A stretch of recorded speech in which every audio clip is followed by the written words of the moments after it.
did my little 3 miles,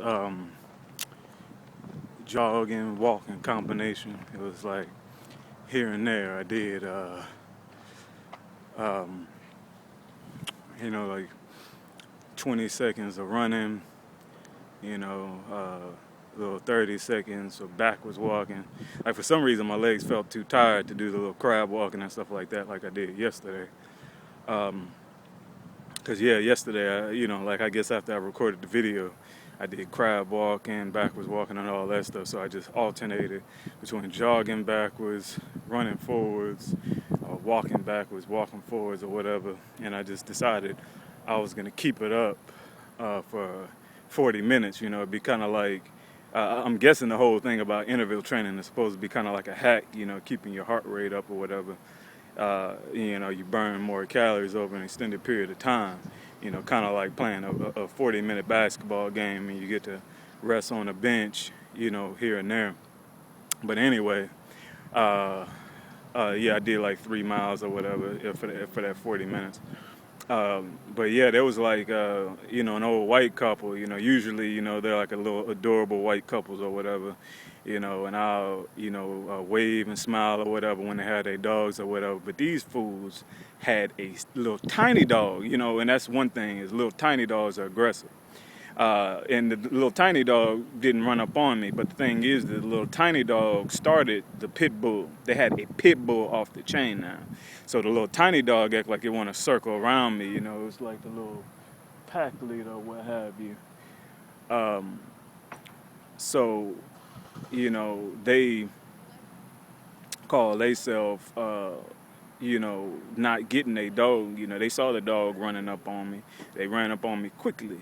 There's plenty of time when I faced off against the dog that they could have came and grabbed their dog or said something, but they didn't.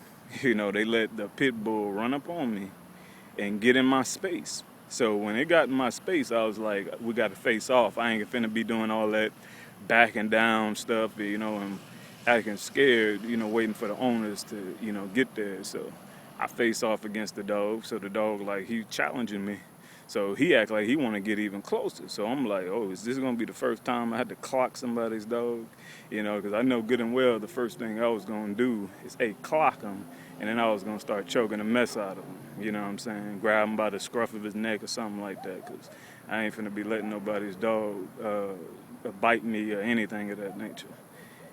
So the first thing that the woman says instead of apologizing is she says, you shouldn't be messing with other people's dogs. You don't know them. And, I ain't the one to be sitting up there losing no argument against anybody, whether it be cop or anybody. So I just told her, yeah, I don't know the dog. And that's why you need to come get him because I will hurt your dog. And she acted like she didn't want to say nothing else. So I was like, you need to come get him. While he was still sitting up there acting like he wanted to be facing off. And I know dogs get more aggressive by their owners. That's why I expect somebody to grab their dang dog, if you don't have them on just one of them long leashes. You don't have any business letting a dog run free. There's a leash laws. I don't have any reason to sit up there and be afraid. I don't have any reason to not want to challenge anybody's dog. I don't have any reason to not defend myself in public.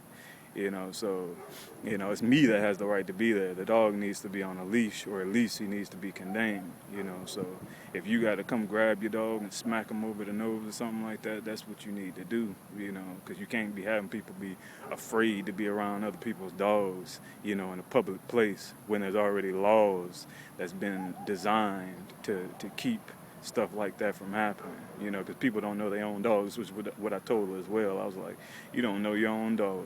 Your dog would have bitten me, whatever. Your dog's acting like pack animals, and you acting like just because they're sweet to you, they're going to be sweet to other people.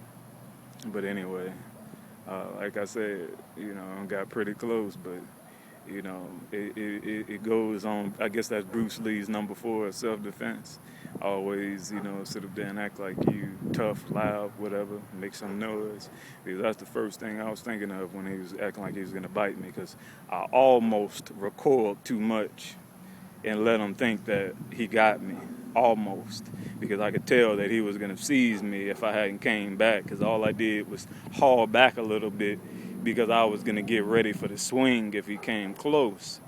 but I think he almost thought I was gonna be flinching, and if I would have stood up there and came off any less aggressive than I did with the feigning like I was gonna hit him and making a noise and stuff like that, he probably would have been like, I got him, and took a bite out of me, and then I would have stood up there and had to hurt their dog. Been just like them cats on YouTube. I grabbed them, stomped them, kicked them, punched them, whatever I gotta do. There's zero reason to be afraid of a dog, because that's all they can do is bite. And that would have been messed up to be fighting against two old people because they had their big old canes or sticks or whatever. That messed up little old folks hitting me over the head with sticks while I'm beating the crap out of their pit bull. So people, you know, keep your dogs constrained. You don't know your dogs. They're wild animals, regardless of, what you might think,